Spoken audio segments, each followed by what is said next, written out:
Jake. Jake, Nash and Brian. The whole Swan Chem team are coming up. You're a hard act to follow, guys, but Swan Chemicals have been one of the really good agronomic partners the pistachio industry had. One of the few crowds that have really put some time and resources from their team into pistachios, and we're thankful for the guys to speak today. Thanks, Chris. That's fantastic, mate. I'm going to hand over to Jake. He's going to do a bit of an intro. We're going to follow on with Nash, who's our main man in monitoring for pistachios. And I'll just follow up with a couple of slides at the end regarding a post-harvest survey in orchards on Carpophilus beetle. And over to you, Jake. Thanks, Brian. Yeah, so for those who don't know me, Jake Butler, I've been at Swan Chem about 10 years. Basically what we do, we specialise in crop protection and nutrition for a number of hort crops, supply ag merchandise, deliver professional agronomy and tech services, and supply Aurora liquids. This is our horticulture team, bit of a motley crew, but we've got Brian, who's our Chief Operating Officer, about 24 or 5 years experience. Gary Jeans, who's not here, he's our Director, he's about 35 years plus experience. Matt Earl, shut the back there, he's our Senior Hort Sales Agronomist, he's had 22 or 3 years experience. Myself, deal with a lot of the corporate nut crops, pistachios and almonds, been here 10 years. Cameron Forster, sitting down there at the back, he's in horticulture sales, been here 2 or 3 years. Nash, he is our graduate agronomist, he's been here for almost 12 months now. And Keelan couldn't make it today, but she's our trainee sales agronomist, helps Nash with some in-field work. So a bit of a history on us in pistachios. So we started monitoring out at Kylite in 2015 myself, when I sort of first started here. Just some general pest and disease stuff, sort of based off the stuff we find in almonds. A lot of beneficial reporting and that, and just, yeah, general P&D. Come 2023, we sort of shifted our focus to Heliothis. So we were looking at the Armidra and the Puntigra species of that. In 2024, we sort of shifted a little bit of focus to the light brown apple moth and Carpophilus beetle truncatus and carrot moth. Obviously, pests in stone fruit and almonds. So we sort of started looking at that a little bit more. And yeah, we sort of, our thing we sort of like to stick by is that yeah, overall orchard hygiene and protocols are a really important part of what everyone should be doing. I'll hand over to Nash now. Thanks, Jake. David's covered a lot of this and appreciate that, and I'm aware that we have AGM very soon, so I'll keep it very brief, but I just want to keep it very physical, what we're actually doing out there. So I'm trying to bridge the gap of what we're actually doing on farm physically, how we trap for them, how we go and see what their patterns are through the year, where they are, if they're in the leaf, if they're in the nut clusters throughout the year. So pretty much what I've been doing after the last season is, so pretty much we go out on a fortnightly basis. We use, so as you can see the left picture, we set up traps in designated blocks that growers want. We set out these triangle traps with a lure and a sticky base. So those lure and sticky bases, lures get changed once a month, and the specific pheromone traps that target that specific species. Dedicated blocks. So we also check those on a fortnightly basis, but we also go out there and do physical examination of the leaf. We also see into the nut clusters. And as David mentioned as well, we also go out with our tubs and we whack the nut clusters and get a good gauge of not only the pests that we're seeing, but also the beneficiaries that are around and that whole biological ecosystem that's happening throughout the year.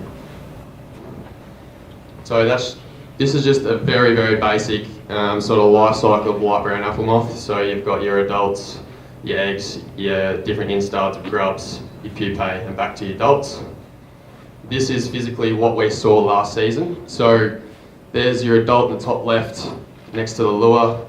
Early in the season we're seeing big instar grubs doing some damage, windowing your pistachio leaves, and then as the nuts mature they move from the leaves and straight into the nut.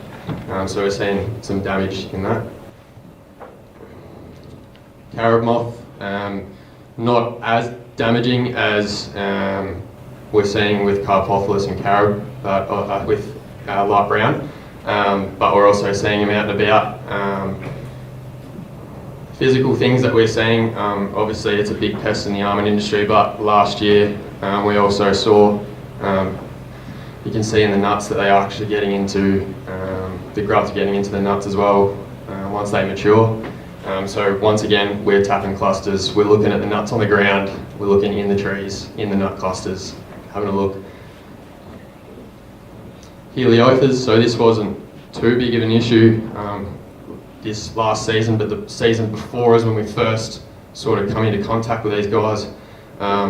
So just a brief one, the way that I like to look at it is when we talk about Heliothers, Armadura is cotton bollworm. Think of cotton, it's white. See that little spot, that's how we identify between Punctodura and Armadura. So cotton bollworm, Armadura, white spot.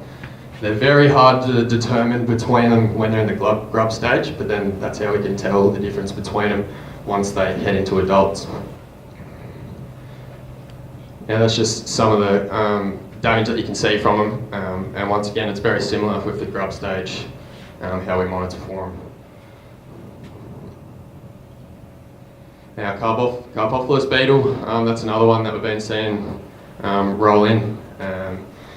Yeah, it's been one of those pests that are very similar to how they cause damage.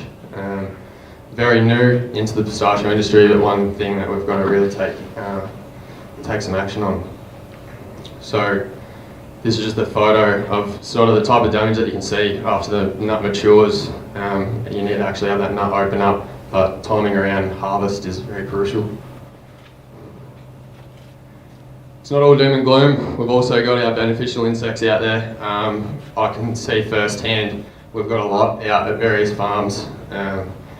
We've got plenty of lacewings out there, plenty of red and blue, a lot of your mites and parasites, and your ladybugs out there doing their part in the ecosystem, which is really promising to see. So it's all with your hygiene and your importance to keep that ecosystem going and keep that circle of life going around. I'll now hand over to Brian to talk a bit about the Carpophilus survey that we did post-harvest. Thanks, Nash. Well done, mate. Yes, so post-harvest, PGAI came to us and said and asked us to do a survey on Carpophilus beetle in 3 farms, 6 blocks, to see exactly what was going on there post-harvest. So we went out into the field. There were 2 farms in the Robinvale area, and obviously the farm at Kaiwai.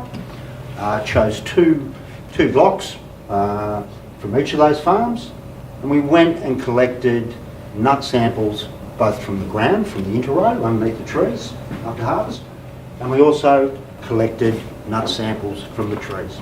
So I ended up with 12 samples, told it off back to Swan Chemicals and started doing the assessments.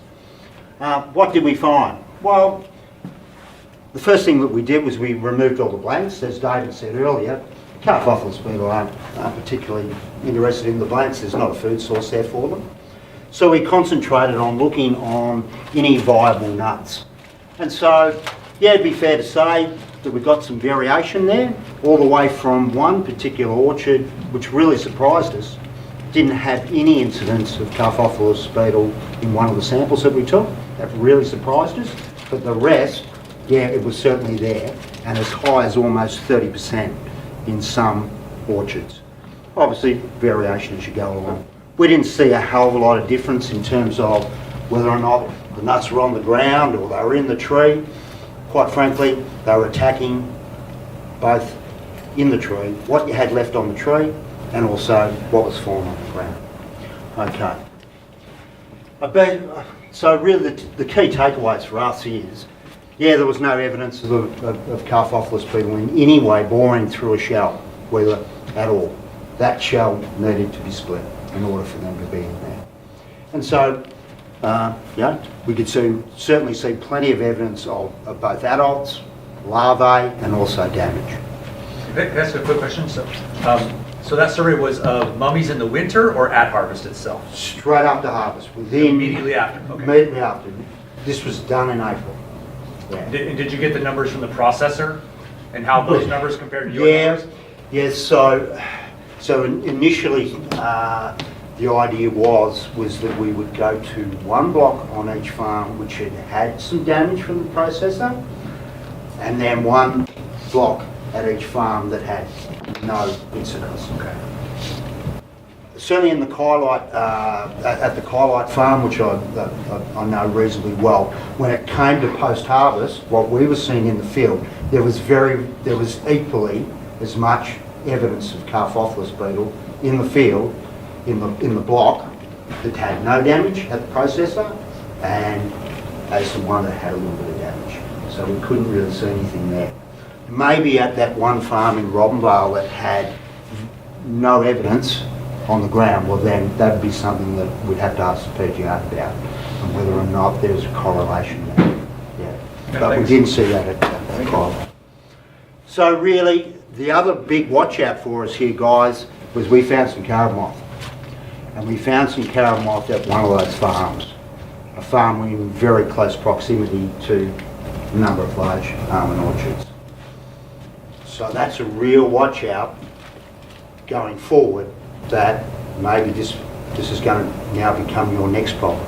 Remembering that what started this off was Andrew Bowring went to the Central Valley over 10 years ago and said, I've been talking to a few blokes over there and they've got problems with pests. Never seen it. Hallelujah! Yeah. Of course, we looked at all of those things that guys have got, and hence why we started the monitor and looked at the similar pests. So really, guys, the importance of hygiene post-harvest, because if you can remove that burden of nuts in your orchards, then you don't have the food source to breed your own problem for next year. So that's really the end of the story there. So thanks, guys. That concludes our presentation. Thank you.